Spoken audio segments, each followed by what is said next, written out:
Yes, restraint of the senses, I find, is probably most useful to understand as a effect of practice, of practicing the Dhamma in all its ways, rather than as a primary activity and practice. That it may be a primary, it may have a place in terms of very, very coarse or gross or high-level choices, so that if you're using the internet, you can choose to go to pornography sites, which apparently there are a huge number, and pornography is for intensifying sexual feeling, for arousing sexual feeling, not stimulating and intensifying sexual feeling.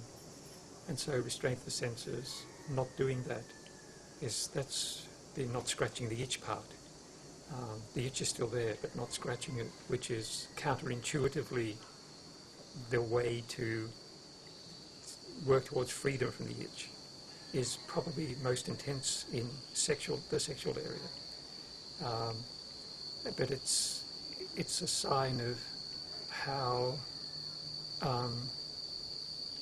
seductive sensory experience is for attempting to scratch the existential itch that good food seems to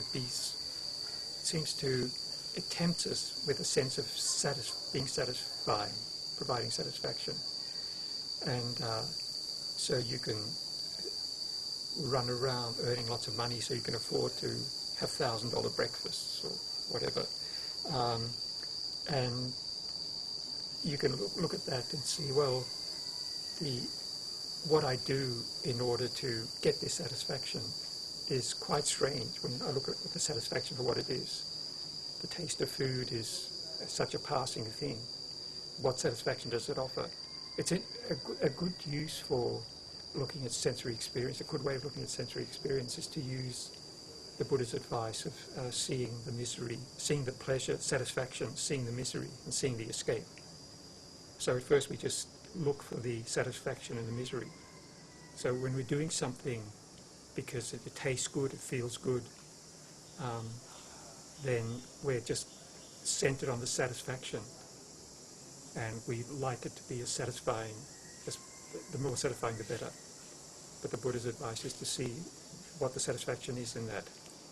And it may be that when you see what is satisfying, let's say smoking a cigarette and being intoxicated, and there are many ways of being intoxicated, not just with alcohol, it may be that you see there's some satisfaction, but there's also some misery involved in that. Both misery here and now and misery that comes as a consequence of the activity that I'm doing here and now. So if you see that, you may want to be interested to look at that, and it may be that the satisfaction becomes weaker and weaker, less and less. One sees the satisfaction is not very compelling, and the misery starts seeming greater and greater. And then if one sees that, then one might be interested to look for the escape from being caught up in that process. And with a lot of addictive behavior, the escape is not obvious. And even when one sees what one needs to do to escape, it's not easy to do. So once an addiction has become stabilized, then it's very hard to deal with. Seeing a lot of our behavior as addictive behavior is probably more accurate than the way we normally see it. And with sexual behavior, the sexual drive being understood to be an evolutionary, natural process, the idea of escape from that seems far-fetched or fantastical.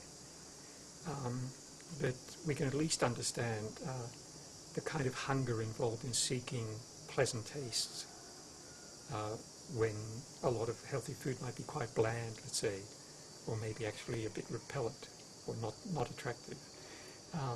We can at least see, well, there's the seeking pleasant taste is futile, or we see the futility in that. We can see the futility in assuaging anxiety by smoking. We can see the futility of assuaging inhibition and uptightness by getting drunk.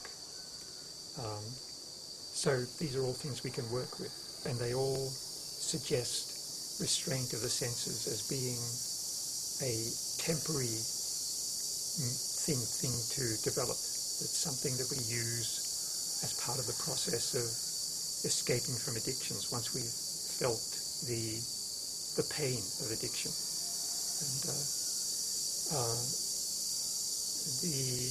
that's why I think restraint of the senses is not in itself such a profound thing, but it's a useful thing for dealing with coarse addictions. And for, let's say, sexual intensity, restraint of the senses, I think just not going out of your way to seek arousing input is probably a wise thing. Now, lots of people pornography is such a big business online and so on because people seek it out. They actually want to intensify sexual craving. So apparently motel rooms all through the Western world have, maybe the Eastern world, have pornography channels on their TV. So when you go to a short time motel, apparently extra stimulation is a good thing. I say to each his own or her own in this, but when